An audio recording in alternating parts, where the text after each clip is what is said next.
사순절 6번째 주일을 맞이하였습니다. 오늘은 종려주일, 예수님께서 예루살렘에 입성하신 것을 기념하는 주일입니다.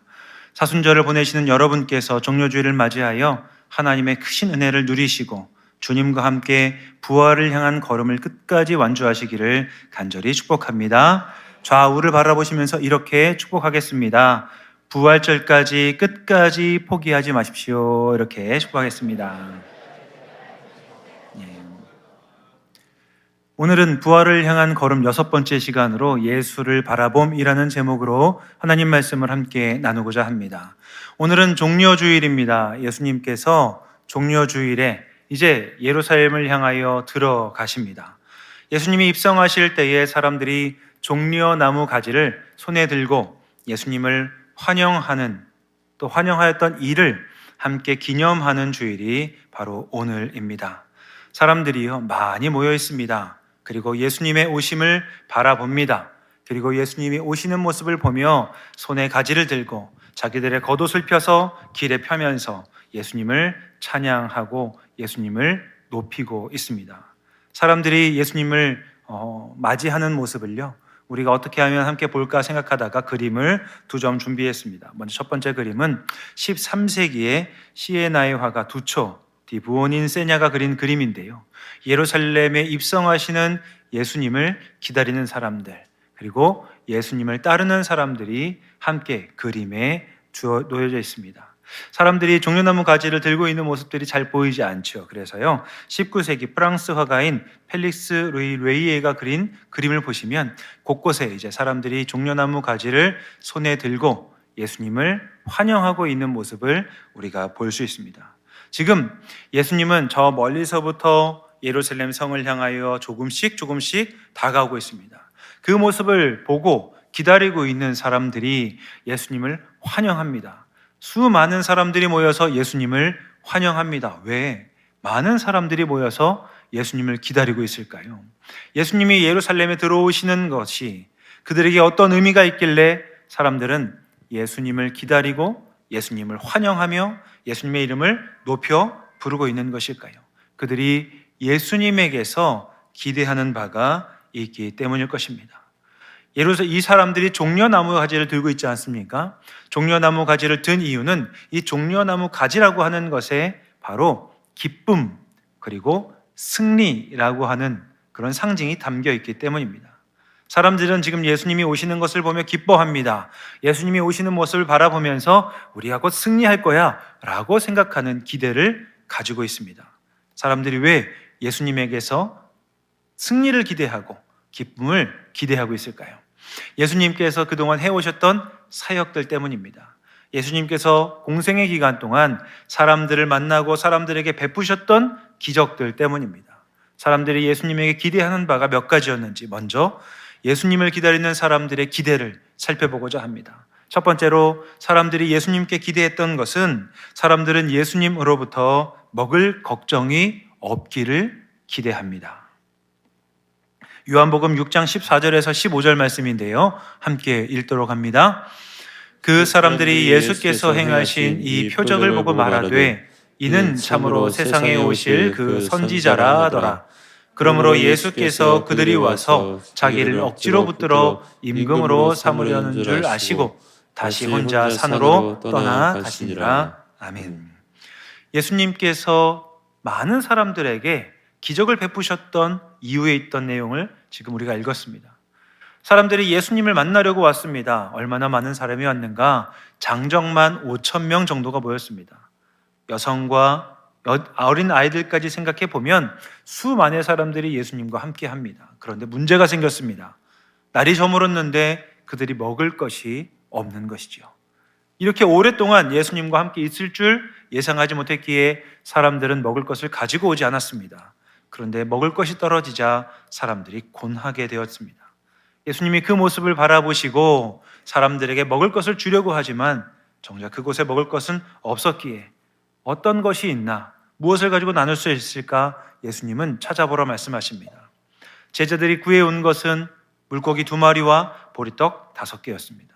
예수님이 그것을 가지고 사람들에게 떼어 나누어 주기 시작하자 예수님의 기도하신 이후에 나누어주기 시작하자 그곳에 있던 5천 명의 사람들이, 아니 수만의 사람들이 배부르게 먹고도 12광주리가 남을 정도의 기적이 베풀어졌습니다.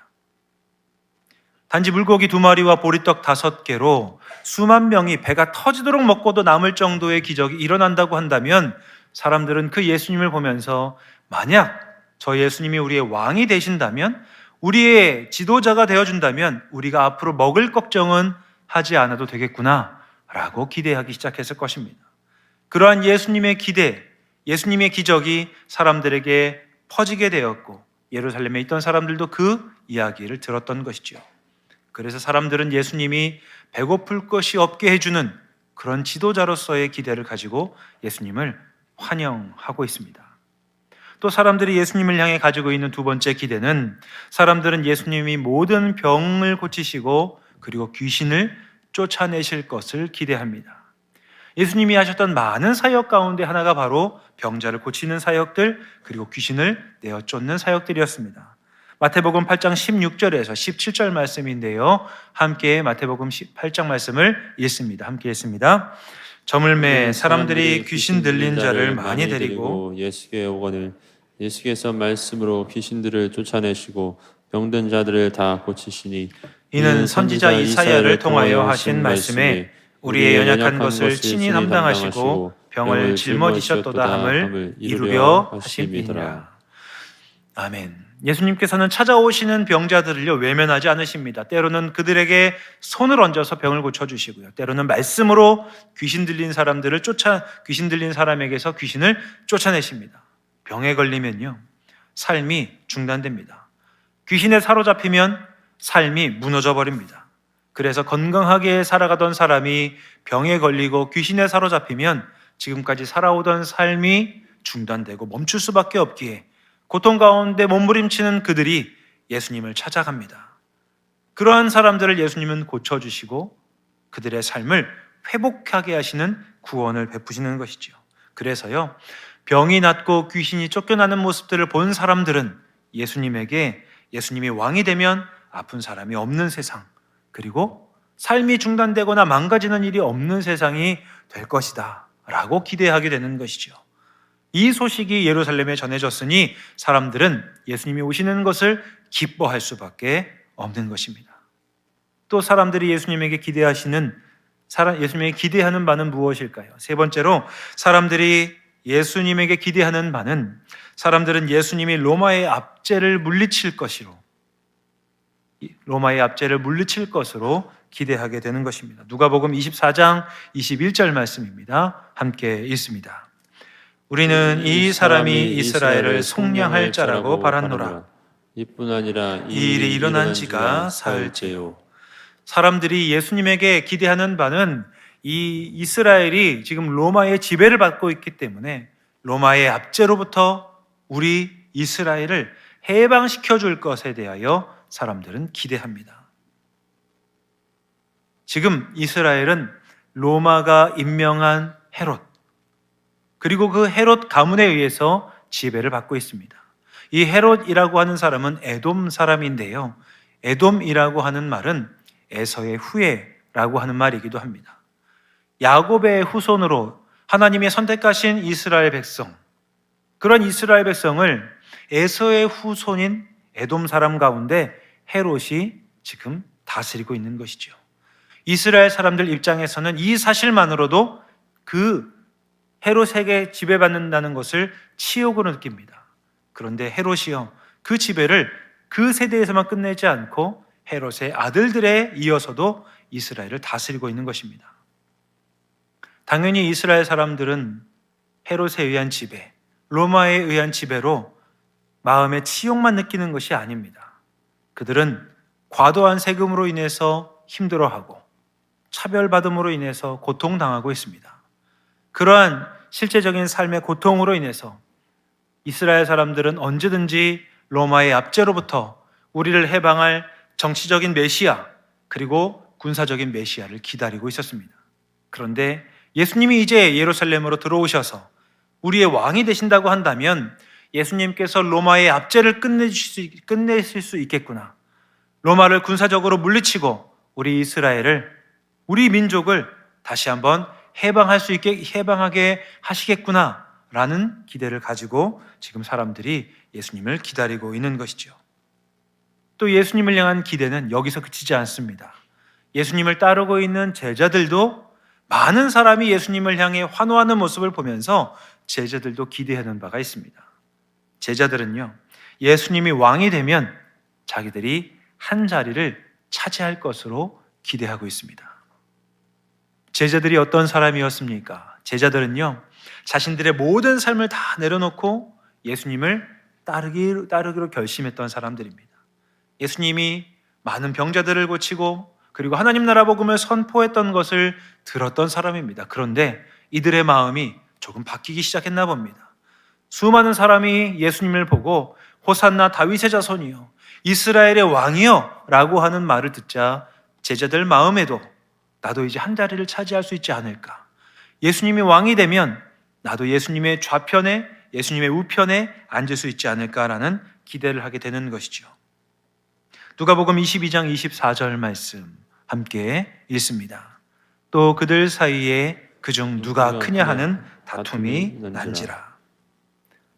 제자들은요, 예수님을 따르는 것을 떠나 이제 누가 더 크게 될 것인가를 가지고 서로 다투는 일에 자기들의 마음을 뺏기게 되는 것입니다.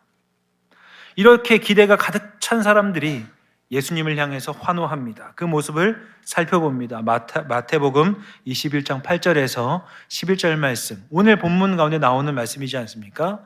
이러한 기대를 가지고 있는 사람들이 예루살렘 성에 모여서 예수님이 오시는 모습을 보며 예수님을 향해 환호하는 모습을 함께 읽도록 하겠습니다. 읽습니다. 무리의 대다수는 그들의 겉옷을 길에 펴고 다른 이들은 나뭇가지를 베어 길에 펴고 앞에서 가고 뒤에서 따르는 무리가 소리 높여 이르되 호산나 다윗의 자손이여 찬송하리로다.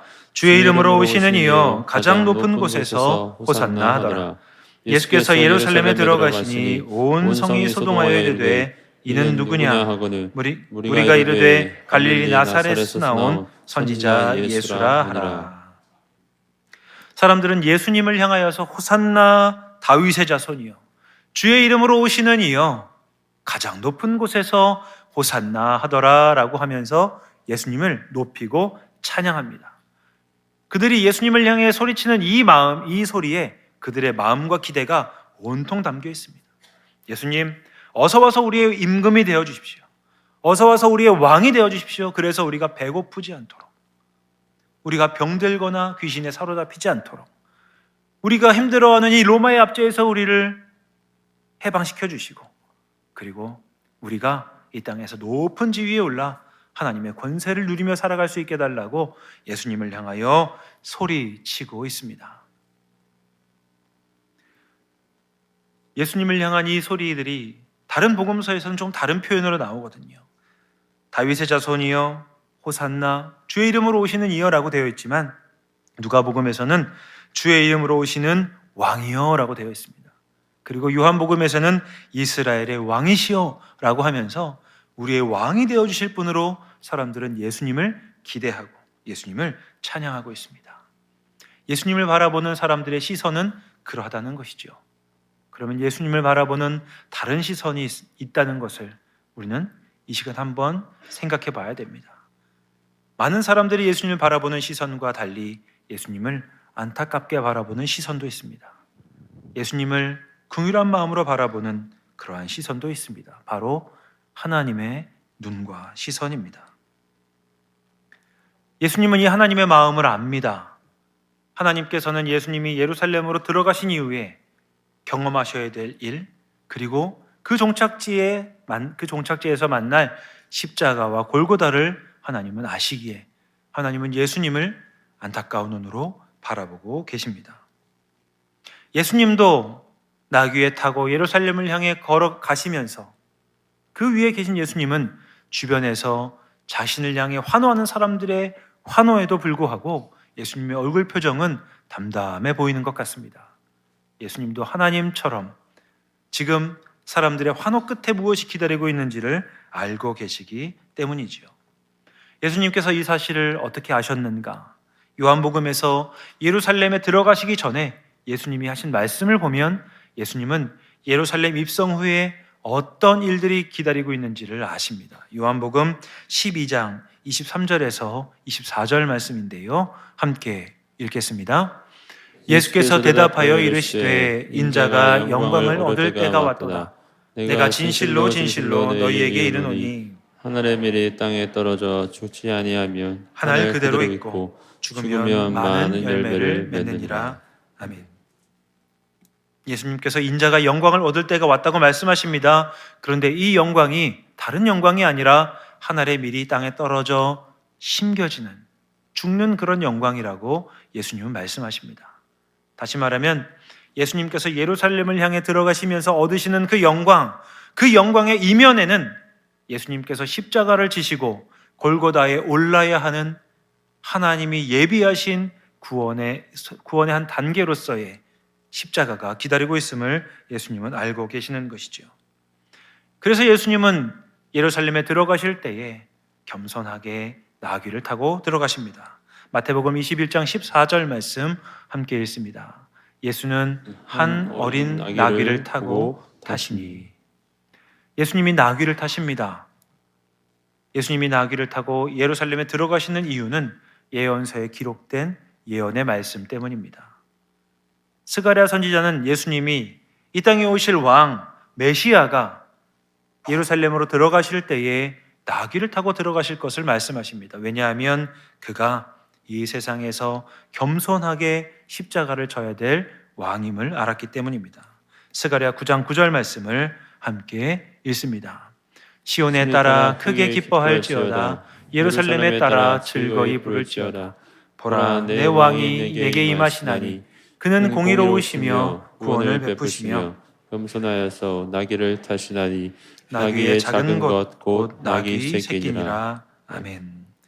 스가랴 선지자는 장차 오실 왕, 이스라엘의 왕이 이 땅에 오실 때에 말을 타지 않고 나귀를 타고 오신다라고 예언합니다.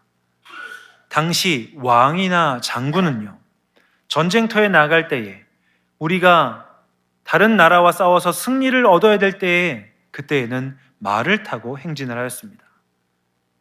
이 전쟁을 통하여 우리가 위대한 승리를 얻고 그리고 그 승리를 통하여 우리가 영광을 얻을 것을 기대할 때에는 왕이나 장군들이 말을 탔습니다.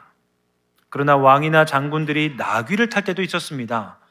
나귀를 탈 때에는 그 사람들이 평화의 메시지를 전해야 될 때, 우리가 전쟁을 통해서 승리를 얻을 때가 아니라 우리에게 평화가 임했다고 하는 평화의 메시지를 전할 때에는 왕이나 장군들도 나귀를 탔었습니다. 나귀를 타고 예루살렘으로 들어가시는 예수님의 모습은 사람들이 기대하는 것처럼 로마를 정복하고 로마로부터 승리하여서 로마의 압제로부터 해방하는 그러한 승리의 모습이 아니라 십자가를 지기 위해, 우리를 구원하기 위해 십자가를 지시는 겸손한 왕으로서의, 평화의 왕으로서의 모습을 보여주기 위해 예수님은 나귀를 타고 지금 예루살렘으로 들어가고 계십니다. 나는 로마 제국과 싸우는 정치적인 군사적인 메시아가 아니다 라고 말씀하기 위해 예수님은 그 길로 들어가고 계시는 것이지요. 백성들이 예수님께 기대했던 왕의 모습은 크고 강한 왕입니다. 로마를 쓰러뜨려줄 왕의 모습이었습니다. 그러나 예수님은 그러한 그들의 기대가 아닌 모습을 보여주고 계십니다. 이어지는 예수님의 행보 있지 않습니까? 예루살렘으로 들어가서 보여주시는 예수님의 행보는요, 사람들의 기대를 완전히 실망으로 바꾸어 버립니다. 예수님이 예루살렘에 들어가셔서 하신 일은 예루살렘 성전을 깨끗하게 정화하시는 일이었습니다. 성전을 강도의 소굴로 만들어버린 사람들을 예수님은 성전으로부터 쫓아내십니다. 그리고 당시 가장 높은 율법의 권위를 가지고 있던 사람들과 예수님은 논쟁을 하십니다. 그리고 사람들 앞에서 사람들이 숭배하고 사람들이 영원히 무너지지 않을 거라고 생각하는 예루살렘 성전, 무려 46년 동안 성전을 지어서 사람들이 보기에도 눈이 부신 그 성전을 바라보며 예수님은 너희들이 보고 있는 이 성전이 돌 위에 돌 하나도 남기지 아니하고 다 무너질 것이다 라고 말씀하시며 사람들의 기대를 완전히 저버리십니다. 기대가 꺾인 사람들 어떻게 반응하겠습니까? 예수님이 우리의 왕이 되어주시고 우리가 배고프지 않도록 우리의 병을 다 고쳐주셔서 우리가 아프지 않도록 로마의 압제로부터 우리를 해방해 줄 것이라고 기대했던 사람들이 그 기대가 꺾이자 이 사람들은 돌변합니다. 다윗의 자손이여 주의 이름으로 오시는 이여 주의 이름으로 오시는 왕이여 라고 하며 예수님을 송축하고 찬양했던 사람들이 예수를 십자가에 못 박으라고 저 예수를 십자가에 못 박으라고 소리치는 사람으로 돌변하게 되는 것이죠. 이들의 모습이 적나라하게 기록된 곳이 마태복음 27장 21절에서 23절 말씀입니다. 마태복음 27장 21절에서 23절 말씀을 함께 읽습니다. 총독이 대답하여 이르되 둘 중에 누구를 너희에게 놓아주기를 원하느냐 이르되 바라바로소이다. 빌라도가 이르되 그러면 그리스도라 하는 예수를 내가 어떻게 하랴. 그들이 다 이르되 십자가에 못 박혀야 하겠나이다. 빌라도가 이르되 어찌미냐 무슨 악한 일을 하였느냐. 그들이 더욱 소리질러 이르되 십자가에 못 박혀야 하겠나이다 하는지라. 예수님을 향하여 다윗의 자손이여 라고 호산나 라고 소리쳤던 사람들, 그리고 예수님을 십자가에 못 박으라고 소리치는 이 사람들이요, 다른 사람이 아니라 한 사람입니다. 같은 사람입니다. 예수님을 향해 기대했던 기대가 사라져버리자, 자기들의 기대가 멈추어 버리자 예수님을 십자가에 못 박으라고 이야기하고 소리 지르는 사람들, 이 모습을 지금 우리는 보고 있습니다. 그렇다고 한다면 예루살렘에 입성하시는 예수님, 그 예수님은 우리에게 어떤 모습으로 보여지고 있습니까? 여기 계신 여러분에게 예수님은 어떤 분이십니까? 내가 예수를 믿으니까, 내가 예수님을 믿음으로 구원을 받았으니까 이제 예수님이 내 삶의 모든 문제를 다 해결해 주시겠지라고 하는 기대, 혹은 내가 예수를 믿으니 이제 내 앞에 있는 어려운 문제들은 다 해결되고 내 앞에는 순탄한 길만 있을 거야 라고 하는 기대가 우리에게는 있지 않으십니까? 종료주일에 예수님께서 예루살렘에 입성하신 이유를 다시 한번 돌아봅니다. 예수님은 우리를 배부르고 문제없는 삶을 살게 하기 위하여 예루살렘으로 입성하지 않으셨습니다. 예수님은 우리가 아무런 부족함 없이 다른 사람들 앞에서 하나님이 주신 그런 권세와 물질을 가지고 자랑하며 살라고 우리를 구원하지 않으셨습니다. 예수님이 성으로 들어가시고 골고다에서 십자가를 지신 이유는 저와 우리를 하나님의 자녀됨으로 구원하시기 위함이었습니다. 예수님은 그래서 입성하시며 구원이 필요한 사람들을 바라보십니다. 그리고 예루살렘 성을 바라보시며 예수님은 눈물을 흘리십니다. 누가복음 19장 41절에서 44절 말씀 함께 읽습니다. 가까이 오사 성을 보시며 우시며 이르시되 너도 오늘 평화에 관한 일을 알았더라면 좋을 뻔하였거니와 지금 내 눈에 숨겨졌도다. 날이 이를지라 내 원수들이 토둔을 쌓고 너를 돌려 사면으로 가두고 또 너와 및 그 가운데 있는 내 자식들을 땅에 메어치며 돌 하나도 돌 위에 남기지 아니하리니 이는 내가 보살핌 받는 날을 알지 못함을 이남이니라 하시니라. 아멘. 예수님을 바라보는 사람들은 예수님에게 많은 것들을 기대합니다.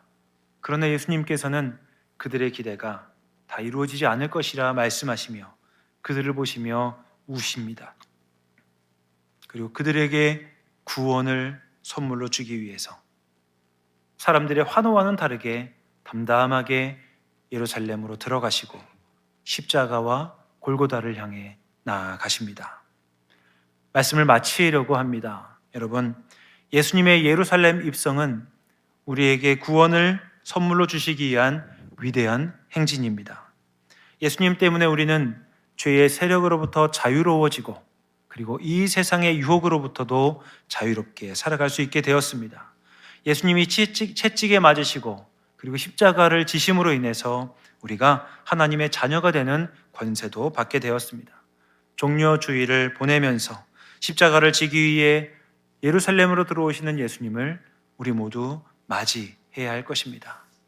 예수님을 맞이하면서 우리 마음에 담겨있는 기대가 무엇인지 함께 살펴보고 예수님이 우리를 구원하실 때 예수님이 지셔야 되는 십자가까지 나의 기대를 다 내려놓고 주님과 함께 동행하는 모든 교우분들이 되시기를 주님의 이름으로 간절히 기원합니다.